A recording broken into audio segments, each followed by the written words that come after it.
দলের ভারপ্রাপ্ত চেয়ারম্যান জনাব তারেক রহমানের রাষ্ট্র কাঠামো মেরামতের ৩১ দফা প্রচারে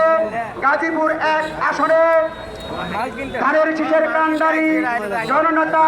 আমার নেতা মেয়র মুজিবুর রহমানের নির্দেশে ৭ নং ওয়ার্ডে জনাব শামসুল আলম সরকারের নেতৃত্বে আজকের এই লিফলেট বিতরণে উপস্থিত নেতৃবৃন্দ, আমি শুধু একটা কথা বলবো, আমার দলের চেয়ারপারসন বেগম খালেদা জিয়া আমার দলের ভারপ্রাপ্ত চেয়ারম্যান জনাব তারেক রহমানের বিরুদ্ধে সহ দলের নেতৃবৃন্দের বিরুদ্ধে দলের বিরুদ্ধে যে কুচক্রী মহল একটি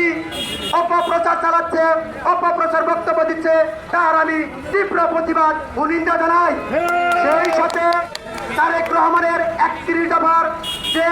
গাজীপুর ১ আসনের দূত হিসাবে কাজ করতেছে আমার নেতা মেয়র মুজিবুর রহমানের সালাম জানাই। সেই সাথে আগামী দিনে মেয়র মুজিবুর রহমানের সকলের কাছে দোয়া চেয়ে সমর্থন চেয়ে আমার নেতা মেয়র মুজিবুর যেন আমরা সকলে মিলে উপস্থিত জনতা তাকে আগামী দিনে ধানের শীষের কান্ডারি হয়ে ধানের শীষের প্রতীক চায়ে